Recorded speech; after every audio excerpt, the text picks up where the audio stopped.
नमस्कार, news state Madhya Pradesh Chhattisgarh में आपका स्वागत है। मैं हूं आपके साथ गीतू चौहान। कार्यक्रम में बात करेंगे छत्तीसगढ़ की, जहां इंसानों और गजराजों में टकराव बढ़ता जा रहा है। कभी गजराज इंसानी प्रतिशोध का शिकार हो जाते हैं तो कभी इंसान गजराज के गुस्से का शिकार होते हैं। छत्तीसगढ़ में 10 से ज्यादा ऐसे जिले हैं जहां गजराजों के आतंक ने आम लोगों का जीना मुश्किल कर दिया है। आज चर्चा इसी मसले पर कि हाथियों के इलाके में घुस रहे इंसान, इसलिए हाथी कर रहे हैं रिहायशी इलाकों में घमासान।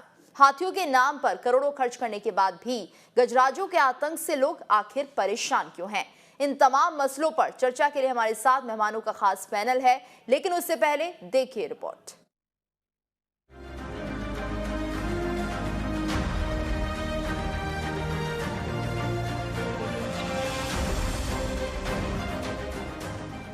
छत्तीसगढ़ में लाल आतंक के बाद अगर किसी का सबसे बड़ा आतंक है तो वो है गजराजों का आतंक। जी हां, छत्तीसगढ़ में हाथियों की समस्या भी एक बड़ा मसला है। छत्तीसगढ़ के कई इलाके ऐसे हैं जहां गजराजों की दस्तक आए दिन लोगों को परेशान करती है।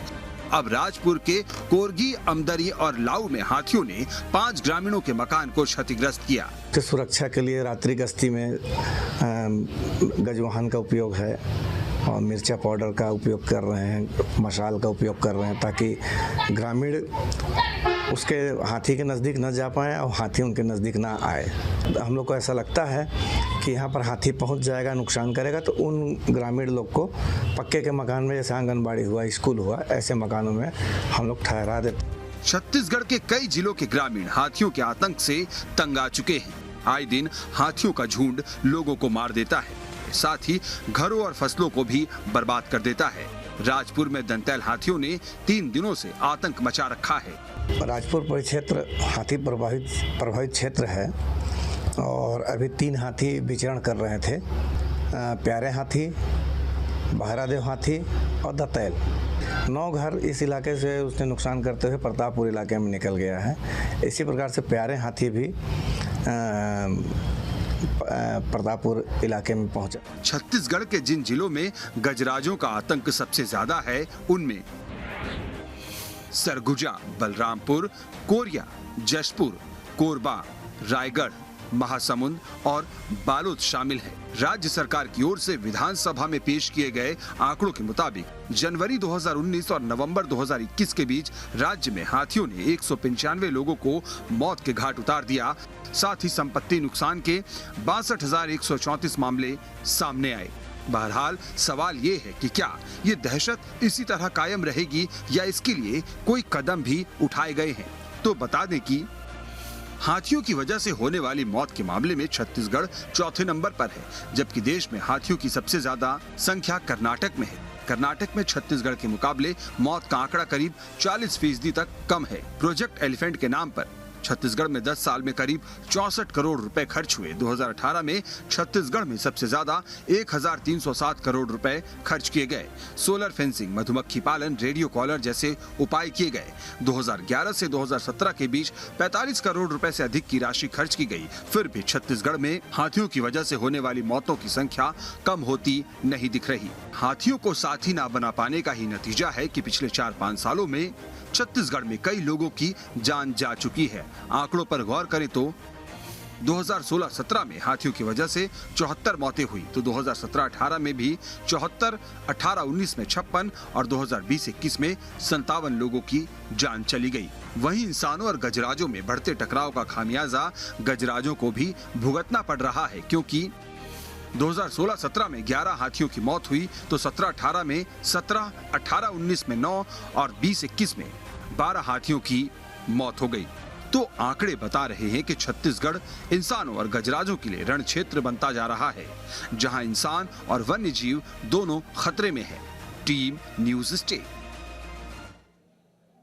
और हमारे साथ मेहमानों का खास पैनल जुड़ चुका है। हमारे साथ Prathamesh Mishra, wild life expert, जुड़े हुए हैं। केएस चौहान, बीजेपी के प्रवक्ता, नितिन भंसाली, कांग्रेस प्रवक्ता, हमारे साथ जुड़े हुए हैं। साथ ही हमारे संवाददाता अंकुश शर्मा भी बने हुए हैं।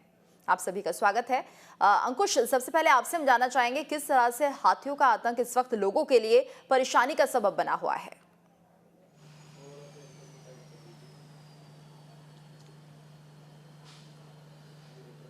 देखिए, जिस तरीके से पूरे प्रदेश के करीब 10 जिलों में हाथियों की आवाजाही बढ़ी है, उससे नुकसान काफ़ी हो रहा है। चाहे वो इंसानों की बात करें, चाहे हाथियों की बात करें। फसलों को नुकसान हो रहा है और जो संपत्तियों को नुकसान हो रहा है वो अलग। इसको लेकर छत्तीसगढ़ का वन विभाग लगातार कोशिशों में जुटा रहता है, लेकिन वो कोशिशें कहीं न कहीं नाकाम साबित होते हुए तब दिखाई देती हैं जब लगातार खबरें आती हैं कि कभी हाथी के हमले से कोई लोग घायल हुए हैं या किसी की जान चली गई है, घरेलू संपत्ति को नुकसान पहुंचा है, फसलों को नुकसान पहुंचा है। कई तरह के कदम यहाँ पर लगातार उठाए जा रहे हैं। चूंकि ये कदम अभी से नहीं, जब से छत्तीसगढ़ राज्य अलग हुआ है तब से लगातार कदम उठाए जाने की कोशिशें चलती आ रही हैं, लेकिन वो कदम जो है सफल होते हुए कहीं दिखाई नहीं दे रहे हैं। अब चूंकि छत्तीसगढ़ के जंगली इलाकों की बात करें तो कई तरह की खबरें ये भी आती हैं कि अन्य प्रदेशों से हाथियों की आमद छत्तीसगढ़ में हो रही है, जिसके लिए अब लेमरू प्रोजेक्ट के माध्यम से हाथियों को एक सीमित क्षेत्र तैयार किया जा रहा है जहां पर उनको जो है संरक्षित किया जा सके, जिससे ना हाथियों को नुकसान पहुंचे ना हाथियों से लोगों को नुकसान पहुंचे। ऐसी कोशिश वन विभाग कर रहा है। चूंकि अब इस पूरे नुकसान की अगर बात करें तो स्पष्ट तौर पर देखा जा सकता है कि जिस तरीके से जंगली क्षेत्रों में जो खनन बढ़ा है, जो कोयले के खनन हो रहा है, उसकी आवाज से, उसके धुएं से, उसके प्रदूषण से कहीं ना कहीं जंगल जो है, जो हाथियों का जो रहने का इलाका है, उसको नुकसान पहुंच रहा है। तो स्वाभाविक है हाथी जो है ग्रामीण इलाकों में घुस रहे हैं। खाने की कमी के कारण भी एक बड़ा कारण समझ में आया कि हाथियों को जंगल में खाने की कमी हो रही, इसलिए वो ग्रामीण क्षेत्रों में घुस रहे हैं। कई तरह के कदम उठाए तो जाते हैं, लेकिन वो सफल होते हुए दिखाई नहीं दे रहे हैं। बिल्कुल।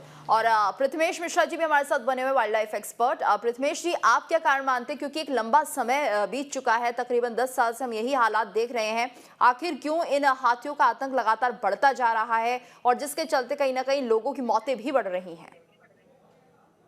नमस्कार, मैं 2-3 चीजों पे वो देना चाहूंगा,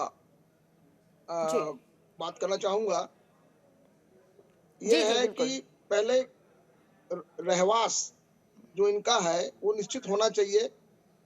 ये बात करें हम हाथी भटकते क्यों हैं, एक जगह से दूसरी जगह क्यों जाते हैं, वो है पानी और भोजन की तलाश में। दुनिया भर में पशु पक्षी भोजन के और पानी की तलाश में दूर दूर यात्राएं करते हैं। यदि उनको अपने स्थान पर भोजन और पानी मिल जाए तो वो भटकेंगे नहीं। दूसरा, आक्रामक क्यों होते हैं? आक्रामक होने के बहुत सारे कारण हैं। उनको अपने भोजन और पानी में दूसरों की हिस्सेदारी नजर आती है।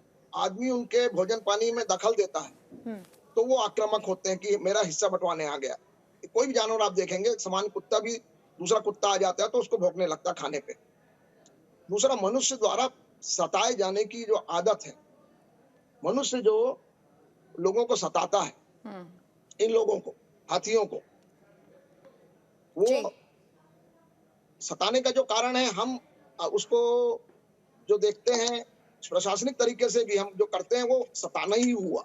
पटाखे जलाना, फोड़ना, हुल्ला पार्टी, टार्च, मशाल जलाना, ये सब चीजें उनको और अग्रेसिव करती हैं। ये बचाव के तरीके नहीं है। उनको भगाना है, सॉल्यूशन नहीं है। उनका सॉल्यूशन दूसरा है।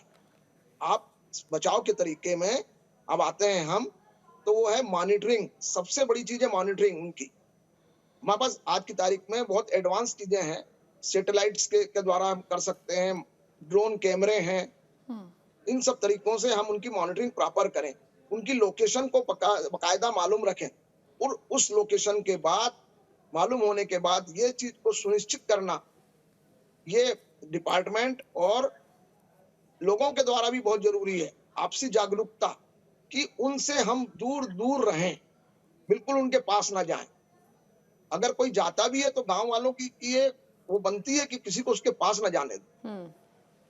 एक बार आप उनका द्वारा नुकसान, खाना और मकान अगर टूटते हैं तो वो सहन किया जा सकता है, परंतु आदमी की जान जाना सहन नहीं किया जा सकता। बिल्कुल। जान जाना ही अगर बचाना है तो दूर रहना ही उपाय है।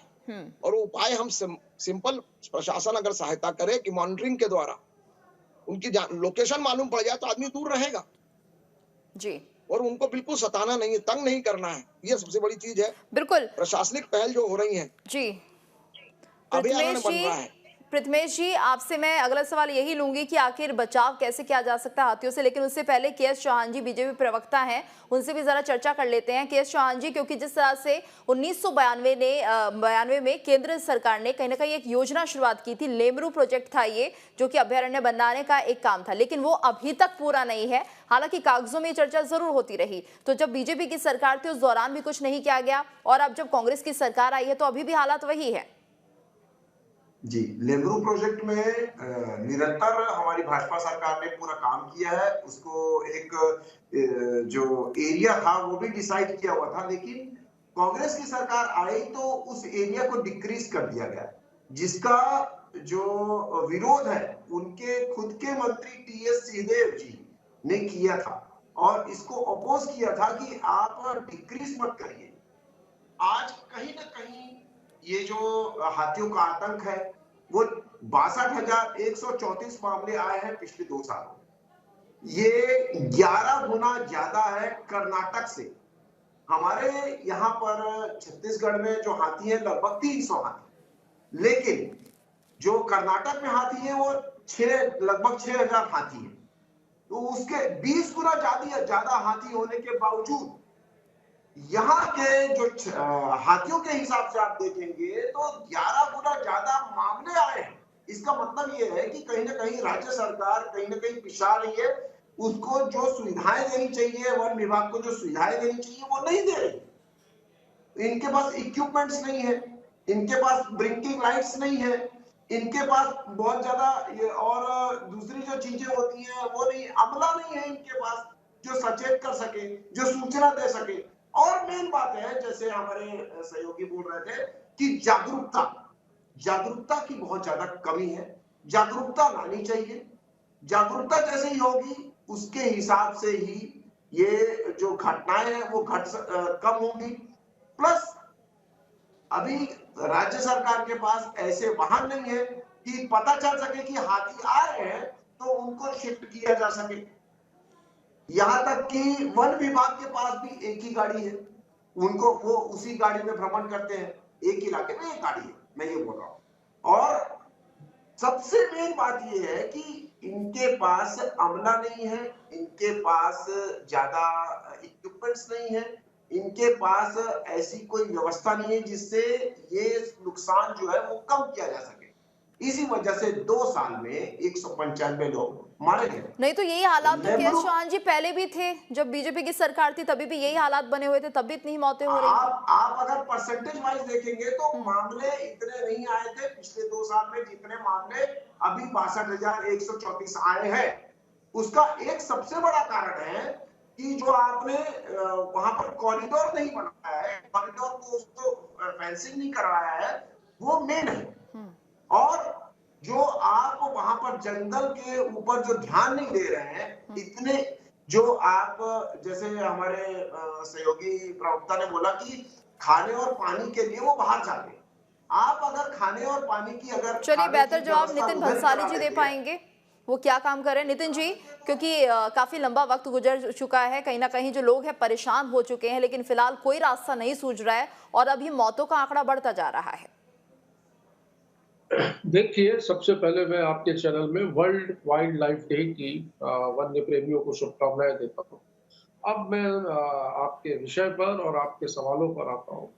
अच्छा प्रवचन दे रहे थे भाजपा के प्रवक्ता, अभी मैं सुन रहा था उनको। ये हाथियों को ये जैसा बता रहे थे कि ये आंकड़े बढ़ गए हैं, ऐसा हो गया, तो ये हाथियों को क्या 3 सालों में हमने जंगल से बुलाकर लाया क्या कि चलिए ये घर तोड़िए, लोगों को रौंदिए? बिल्कुल नहीं। ये इन 15 सालों में जल, जंगल और जमीन का बेतहाशा जल, जंगल और जमीन का जो दोहन हुआ है इस प्रदेश में भारतीय जनता पार्टी के शासनकाल में, ये उसका नतीजा है। देखिए, हाथियों को जंगल में अपने घर जैसा माहौल नहीं मिल रहा है।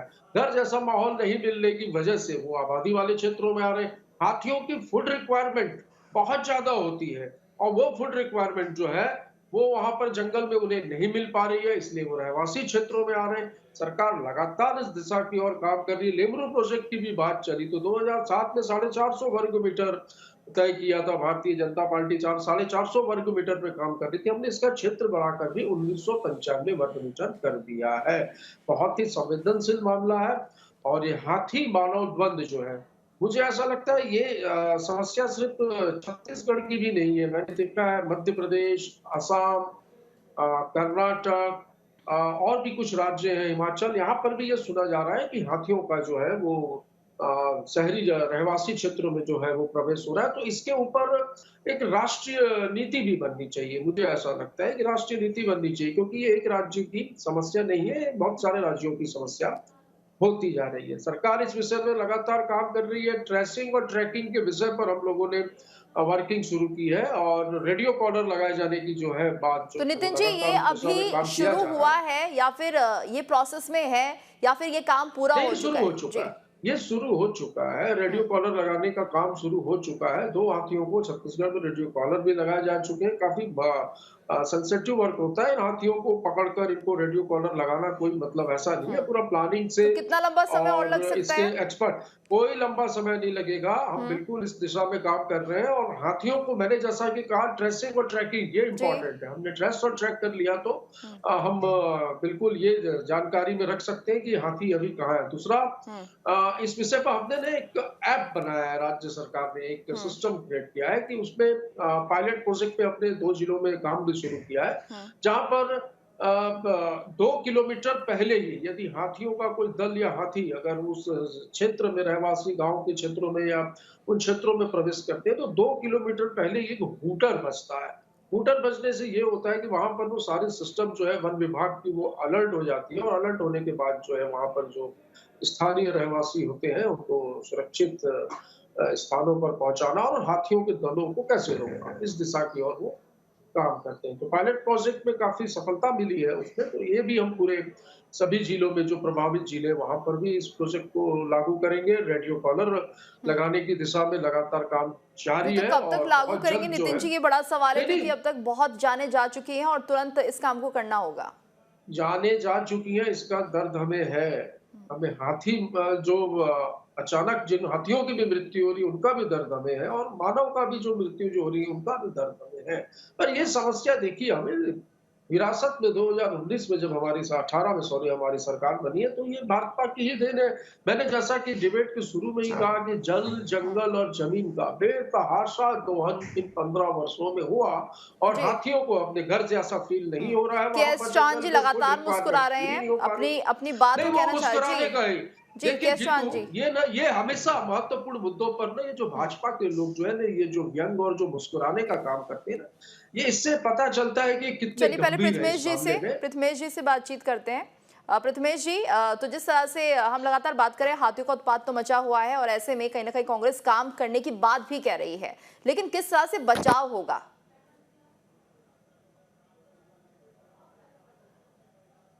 कांग्रेस की तरफ से, और कांग्रेस की तरफ से कहा गया कि जल, जंगल, जमीन का दोहन भाजपा द्वारा किया गया।